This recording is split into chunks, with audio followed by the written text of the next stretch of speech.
Hello, എല്ലാവർക്കും ഏക യൂണിവേഴ്സിൻ്റെ പുതിയൊരു എപ്പിസോഡിലേക്ക് സ്വാഗതം. ഇന്നത്തെ എപ്പിസോഡിൽ നമ്മൾ മെയിനായിട്ട് എന്താണ് പറയാൻ വരുന്നതെന്ന് വെച്ചിട്ടുണ്ടെങ്കിൽ, നിങ്ങളുടെ ലൈഫിൽ ഇപ്പം അത് കരിയർ ആവട്ടെ അല്ലെങ്കിൽ റിലേഷൻഷിപ്പ് ആവട്ടെ, അത് ഏതെങ്കിലും ഒരു ഏരിയയിൽ നിങ്ങൾ വിചാരിക്കുന്ന ഒരു ഏരിയ എന്തുകൊണ്ടാണ് നിങ്ങൾ പ്രോഗ്രസ് വരാത്തത്. ഇപ്പോൾ റിലേഷൻഷിപ്പാണ്, എന്തുകൊണ്ടാണ് റിലേഷൻഷിപ്പ് ഡിഫിക്കൽറ്റി വന്നുകൊണ്ടിരിക്കുന്നത്, അല്ലെങ്കിൽ മാരേജ് ആണെങ്കിൽ എന്തുകൊണ്ടതിൽ ബുദ്ധിമുട്ട് വന്നുകൊണ്ടിരിക്കുന്നത്.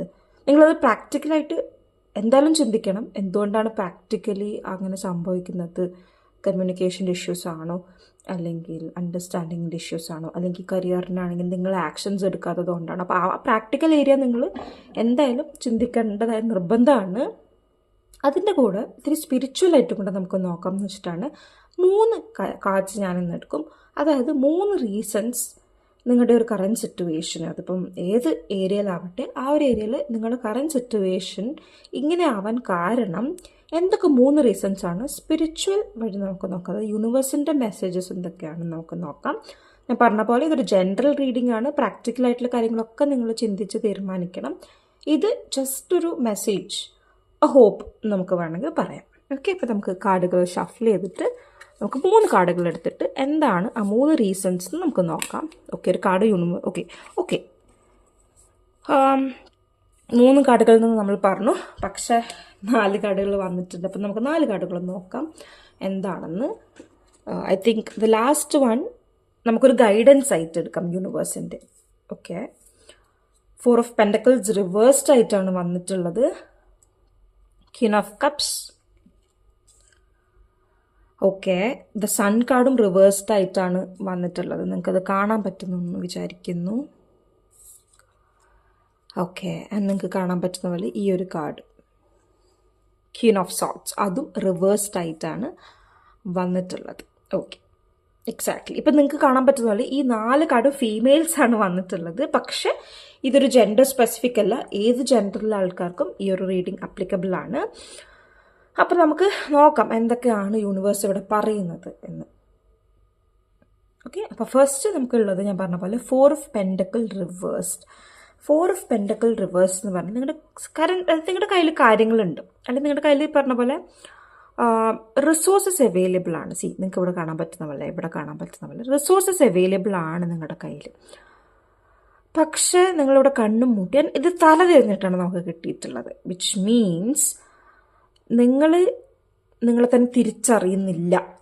അതിപ്പം റിലേഷൻഷിപ്പ് ലെവലും കരിയർ ആവട്ടെ, ഏത് സിറ്റുവേഷനിലാണെങ്കിൽ നിങ്ങൾക്ക് ഓൾറെഡി പല കഴിവുകളും നിങ്ങളുടെ ഉള്ളിലുണ്ട്, പക്ഷെ നിങ്ങളത് തിരിച്ചറിയുന്നില്ല. അത് ഒരു ഇമ്പോർട്ടൻ്റ് ആയിട്ടുള്ള കാര്യമാണ്. കാരണം ഇപ്പോൾ റിലേഷൻഷിപ്പ് ആണെങ്കിലും നിങ്ങളുടെ കരിയർ ആണെങ്കിലും എന്തൊരു ഇതാണെങ്കിലും നിങ്ങൾ തിരിച്ചറിഞ്ഞില്ലെങ്കിൽ അവിടെ പല ബുദ്ധിമുട്ടുകളും ഉണ്ടാവും. അപ്പം അത് നിങ്ങൾ എന്തായാലും ശ്രദ്ധിക്കുക. നിങ്ങളുടെ ഉള്ളിലുള്ള ടാലൻസും സ്കില്ലും തിരിച്ചറിഞ്ഞ് അതിനനുസരിച്ച് പ്രവർത്തിക്കുക. അപ്പം നമുക്ക് നെക്സ്റ്റ് വന്നിട്ടുള്ള ക്വീൻ ഓഫ് കപ്സ് ആണ്. ഇത് മാത്രമാണ് ഇവിടെ സ്ട്രെയിറ്റ് ആയിട്ട് വന്നിട്ടുള്ളൊരു കാർഡ്. പക്ഷേ ഇവിടെ ഒരു പ്രശ്നമുണ്ട്. അതായത് മെയിനായിട്ട് ഇപ്പം നമ്മൾ നോക്കുകയാണെങ്കിൽ നിങ്ങളുടെ റിലേഷൻഷിപ്പിലാവട്ടെ അല്ലെങ്കിൽ നിങ്ങളുടെ കരിയർ ആവട്ടെ, നിങ്ങൾ കൂടുതലായിട്ട് കൊടുക്കുന്നു എന്ന് തോന്നുന്നു ഇവിടെ. അത് നിങ്ങളുടെ സിറ്റുവേഷൻ അനുസരിച്ച് നിങ്ങൾ നോക്കണം. പക്ഷേ മെയിനായിട്ട് കാർഡിൽ പറയുന്നത് എന്താണെന്ന് വെച്ചിട്ടുണ്ടെങ്കിൽ, എല്ലാവരും ക്ഷമിക്കണം, ലൈറ്റിങ്ങിൻ്റെ ഒരു ഇഷ്യൂ വന്നത് കാരണം പോസ് ചെയ്യേണ്ടി വന്നു. ഓക്കെ, നമ്മൾ പറഞ്ഞു നിർത്തിയത് ക്വീൻ ഓഫ് കപ്സിലാണ്. ക്വീൻ ഓഫ് കപ്സ് വരുമ്പം നിങ്ങൾ അമിതമായിട്ട് എന്താ പറയുക, ഇമോഷണലായിട്ട് ചിന്തിക്കുന്നുണ്ടാവാം പല കാര്യങ്ങളും, അല്ലെങ്കിൽ നിങ്ങൾ അമിതമായിട്ട് ഒരാളെ തന്നെ ഫോക്കസ് ചെയ്തുകൊണ്ടിരിക്കുന്നുണ്ടാവും. അല്ലെങ്കിൽ കരിയറിലാണെങ്കിൽ നിങ്ങൾ ഓവറായിട്ട് നിങ്ങൾ കരിയറിനെ കുറിച്ച്, അതായത് ഓവർ ഫോക്കസ്ഡ് ആയിരിക്കും. സംതിങ് എന്തെങ്കിലും ഒന്നിൽ നിങ്ങൾ ഓവറായിട്ട് ഫോക്കസ് ചെയ്യും. അപ്പം നമുക്കറിയാം, നമ്മൾ ഓവറായിട്ട് ഒരു കാര്യത്തിൽ ഫോക്കസ് ചെയ്യുമ്പം അതിൽ പല പ്രശ്നങ്ങളും ഉണ്ടാവും. ആ ഒരു കാര്യത്തിൽ കാണുന്നുണ്ട്. അടുത്ത സൺ കാർഡ്, ക്ലാരിറ്റി ഇല്ലാത്തൊരവസ്ഥ അല്ലെങ്കിൽ ബേൺ ഔട്ട്.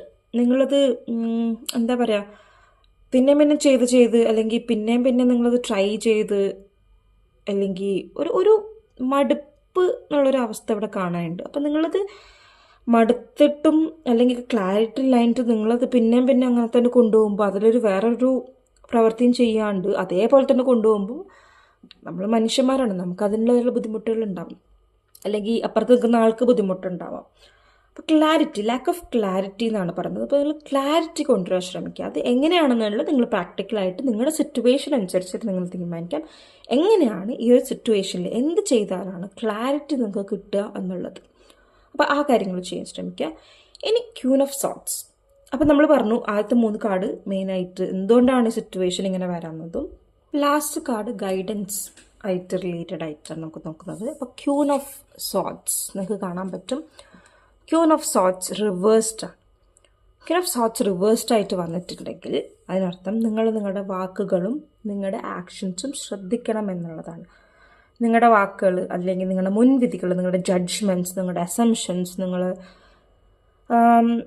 ചിലപ്പോൾ നിങ്ങളുടെ ഓവർ തിങ്കിങ് ആയിരിക്കാം. അതുപോലെ അതിനനുസരിച്ച് വരുന്ന നിങ്ങളുടെ വാക്കുകൾ, നിങ്ങളുടെ എക്സ്പ്രഷൻസ്, അതൊക്കെ ശ്രദ്ധിക്കാനാണ് പറയുന്നത് യൂണിവേഴ്സ്. അതൊക്കെ ശ്രദ്ധിച്ച് ക്ലാരിറ്റി വരുത്താൻ നോക്കുക. റിലേഷൻഷിപ്പ് ആണെങ്കിലും കരിയർ ആണെങ്കിലും എന്താണെങ്കിലും അങ്ങനെ ക്ലാരിറ്റി വരുത്തുകയാണെങ്കിൽ ഇതൊരു ബെറ്റർ ആയിരിക്കും. നിങ്ങൾക്ക് അതിനുള്ള ഉത്തരങ്ങൾ യൂണിവേഴ്സ് തരും. അതുപോലെ നിങ്ങൾ എനർജി എങ്ങോട്ട് പോകുന്നു എന്നുള്ളത് നിങ്ങൾ ശ്രദ്ധിക്കുക. നിങ്ങൾ അനാവശ്യമായിട്ടാണ്, ഓവർലി ഫോക്കസ്ഡ് ആണോ ഒരു കാര്യത്തിനടുത്ത് ശ്രദ്ധിക്കുക. നിങ്ങളുടെ റിസോഴ്സസ് എന്താണെന്ന് മനസ്സിലാക്കി, നിങ്ങളുടെ ഉള്ളിൽ സ്കില്ലും ടാലൻറ്റും മനസ്സിലാക്കി ക്ലാരിറ്റിയോടുകൂടി വാക്കുകളും നിങ്ങളുടെ ജഡ്ജ്മെൻറ്റും ഒക്കെ ശ്രദ്ധിച്ച് മുന്നോട്ട് പോവുകയാണെങ്കിൽ നിങ്ങളിപ്പം ലൈഫിലുള്ള ഡിഫിക്കൽട്ടീസ് ബെറ്റർ ആയിരിക്കും എന്നാണ് ഇവിടെ പറയുന്നത്. അത് ഞാൻ പറഞ്ഞ പോലെ നിങ്ങളുടെ ബാക്കി കാര്യങ്ങൾ നിങ്ങൾ ശ്രദ്ധിക്കുക. ഇതൊരു ജനറൽ റീഡിംഗ് ആണ്, എല്ലാവർക്കും ബാധകമാവണമെന്നില്ല. നിങ്ങൾക്ക് റെസണേറ്റ് ചെയ്യണത് മാത്രം എടുക്കാം, അല്ലാത്തത് വിട്ട് കളയാം. ഇതൊക്കെയാണ് ഇന്നത്തെ കാർഡിൽ യൂണിവേഴ്സ് നമ്മളോട് പറഞ്ഞിട്ടുള്ളത്. അപ്പം എല്ലാവരും സുഖമായിട്ടിരിക്കൂ. നെക്സ്റ്റ് എപ്പിസോഡിൽ നമുക്ക് കാണാം.